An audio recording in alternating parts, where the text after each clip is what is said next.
So the major question for this unit is going to be, why exactly do molecules exist in the state that they do? So why is water a liquid, and why is carbon dioxide a gas? And in order to answer that question, we actually need to understand how those molecules exist in the real world. Specifically, what shape do they assume? And in order to answer that question, we are going to have to learn how to draw the Lewis dot structures for these molecules. In order to do that, we need to quickly review how to determine the number of valence electrons each element has. So just as a quick review, remember, to determine valence electrons, we can use the periodic table. And we know that group 1 right here has 1 valence electron. We know that group 2 has 2 valence electrons.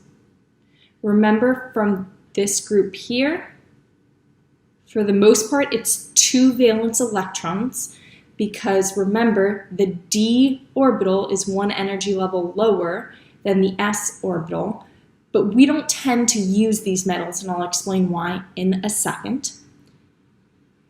3 valence electrons, 4 valence electrons, so it just increases as you go across. Now, I just said, as I'm writing this out, I just said we don't tend to use these elements because they're metals.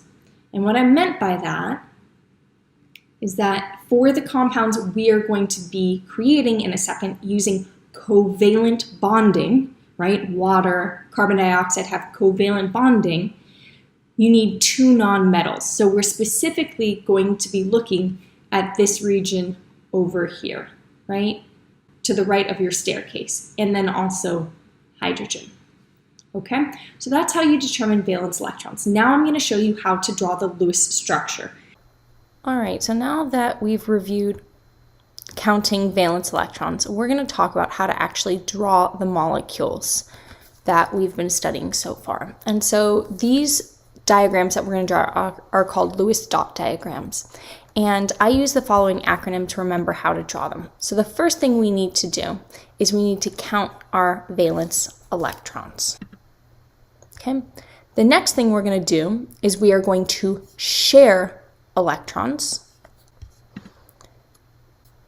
Next, you're going to add lone electrons to your outside atoms and then to your central atom. And then finally, you're going to count the valence electrons you used again. So instead of trying to explain each of these, what I'm going to do is I'm going to show you 3 different examples and go through these steps. All right, so for the first molecule we've got water. All right, so the first step I have is I need to count my total number of valence electrons. So if you look at your periodic table, hydrogen has 1 valence electron, but there are 2 hydrogens, so that's a total of 2, plus oxygen, which has 6 valence electrons, so there are a total of 8 valence electrons. All right, that's step 1. Next, I need to share electrons. So oxygen is going to be my central atom here, and I'm going to share electrons like this. All right. So this is a covalent bond. This bond right here represents 2 electrons that are being shared between oxygen and hydrogen, right? Because this is going to be a covalent molecule. They're sharing electrons between them. Then I need to add lone electron pairs to the outside atoms and then to the central atom.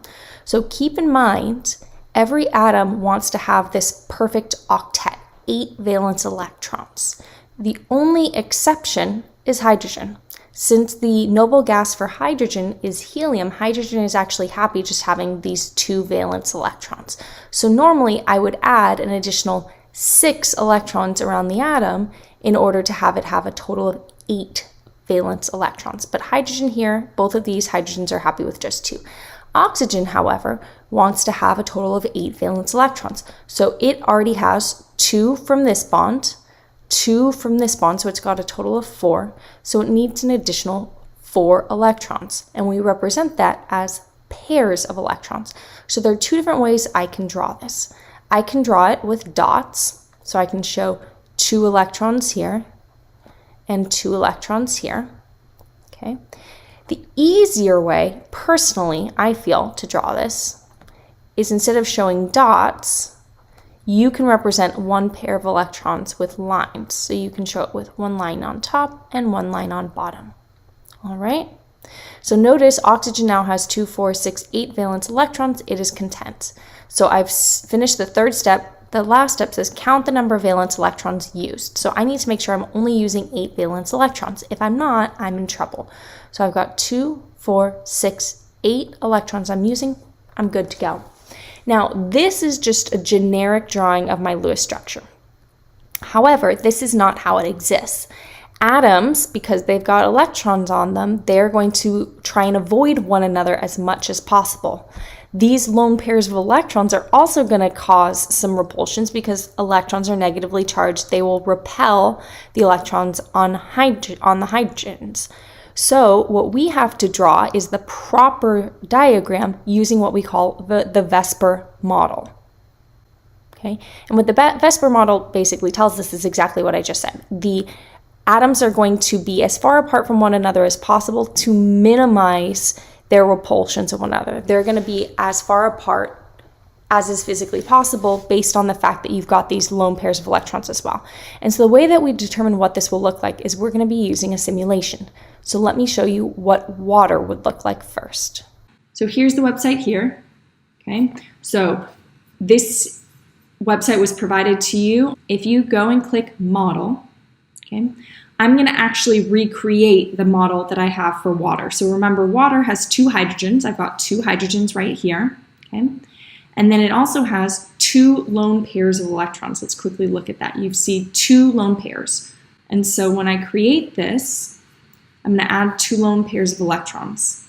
Okay, so this is using the Vesper model. Notice I've got 2 pairs of electrons on top, and then my 2 atoms are pushed downwards into this bent shape. Okay, so when you draw this, you can't draw it with looking linear like we did before. So how could I draw this? Well, this is how I would draw this molecule using the Vesper model. So as you noticed, you had oxygen, and then you had your 2 hydrogen atoms going this way, and then you had your lone pairs of electrons on top like this. So I'm going to represent it like this. All right, if you want to just do like 2 on the side, that's perfectly fine. But what you'll notice is there wasn't one on top and one on bottom, right? Because the electrons are going to be, those 2 pairs of unshared electrons are going to be as far apart from one another as possible. Okay, yes, I know you're not quite comfortable with this yet, so let's look at 2 more examples. I've got PBr3, so my first step is to determine my total number of valence electrons. Phosphorus has 5 valence electrons, bromine has 7, but there are 3 bromines, so I've got a total of 26 valence electrons. All right, now I need to share, so I'm going to put phosphorus in the center, and I'm going to draw 3 bromines coming off of phosphorus. Okay. Then I need to add lone pairs. So keep in mind, every atom, except for hydrogen, wants 8 valence electrons. Okay, that is a stable octet. So bromine right here has 2 already. So I'm going to add 4, 6, 8. And notice I added the lone pairs not here because bromine's already sharing 2 electrons right here. I'm sharing them on the opposite sides, right? 2 on the sides, 1 opposite of the bonds. Okay. For bromine down here, again, I need to add 6. So I have 2 already, 4, 6, 8. For bromine here, I've got 2, then 4, 6, 8. Now I look at my central atom. Phosphorus has 2, 4, 6. So I'm going to add 1 lone pair here. All right. Now I need to count again to make sure I'm using the correct number of valence electrons. 2, 4, 6, 8, 10, 12, 14, 16, 18, 20, 22, 24, 26. I'm using the correct number. Now let's quickly create this molecule in my simulation with 3 single bonds and 1 lone pair and see what that would look like. All right, so for PBr3, I have 3 bromines on my central atom, so it looks like this, okay? But then I also have 1 lone pair of electrons.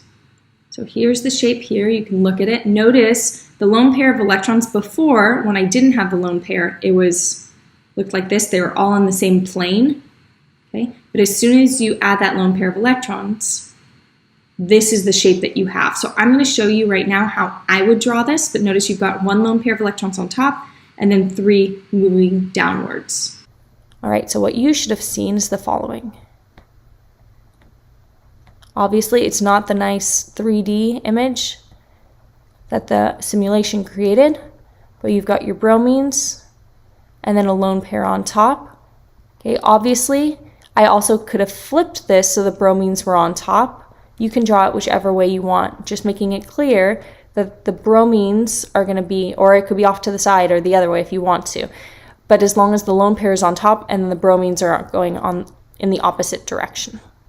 All right, let's look at one more example. Sulfur trioxide. So sulfur has 6 valence electrons. Oxygen has 6, but there are 3 of them. So that's a total of 24 valence electrons.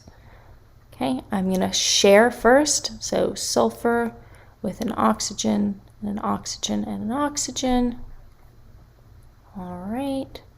Now I need to make sure everyone's happy. So 8 valence electrons, 2, 4, 6, 8, 2, 4, 6, 8, 2, 4, 6, 8, and then 2, 4, 6. I need a lone pair on top for sulfur. Before I jump the gun and draw it using the simulation, let's count total number of valence electrons. 2, 4, 6, 8, 10, 12, 14, 16, 18, 20, 22, 24, 26. Oh no, I'm using too many electrons. So in this case, when you're using too many electrons, I now, instead of using a single bond, I now know I need to use a double bond. All right, so all a double bond is 2 single bonds together. So instead of sharing 2 electrons, I'm now sharing 4. So if you keep that in mind, I now need to get rid of some electrons because right now oxygen has 2, 4, 6, 8, 10. So I'm going to get rid of, doesn't matter which 2, but I'm going to get rid of those 2. Sulfur then has 2, 4, 6, 8, 10. So I'm going to get rid of that lone pair there. Now I'm using 2, 4, 6, 8, 10, 12, 14, 16, 18, 20, 22, 24, and I am good to go. Let's see what this looks like using the simulation.